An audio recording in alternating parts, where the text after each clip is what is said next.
शुभ सकाळ सगळ्यांना. तर मी आज केस धुतले होते, पण माझे केसाला बघून मला एवढा काही आनंद झाला नाही बरं का.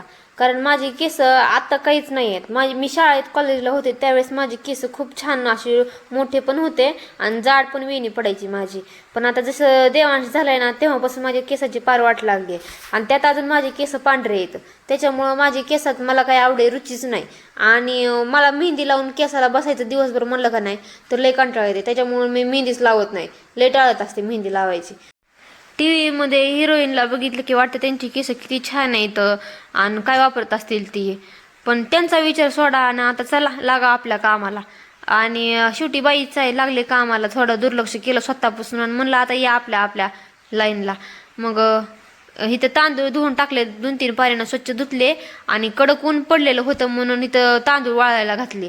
म्हणलं एखादी रेसिपी करता येईल म्हणून, कडक ऊन होतं म्हणून चला म्हणलं आता तांदूळ धुवून टाकावे, वाळतील. पण पाऊस माझा वैरी आहे बरं का.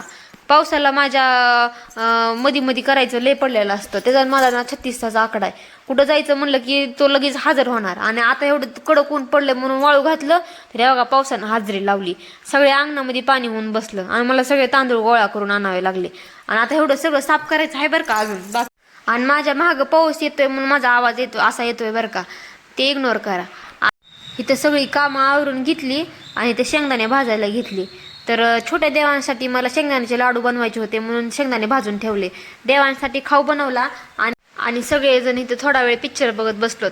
संध्याकाळचा टाईम झाला म्हणून लगेचच इथं बटाटे शिजायला घातले, कणिक मळून घेतली आणि इथं कापाकापी करून घेतली आणि तेला कांदा टाकला. पण आता तेवढं तुम्हाला सगळं अंधारात दिसत असेल तर आमच्यात लाईटीचा दुष्काळ आहे. त्याच्यामुळं सगळं रेसिपीसुद्धा अधुरी राहिली आणि माझं सगळं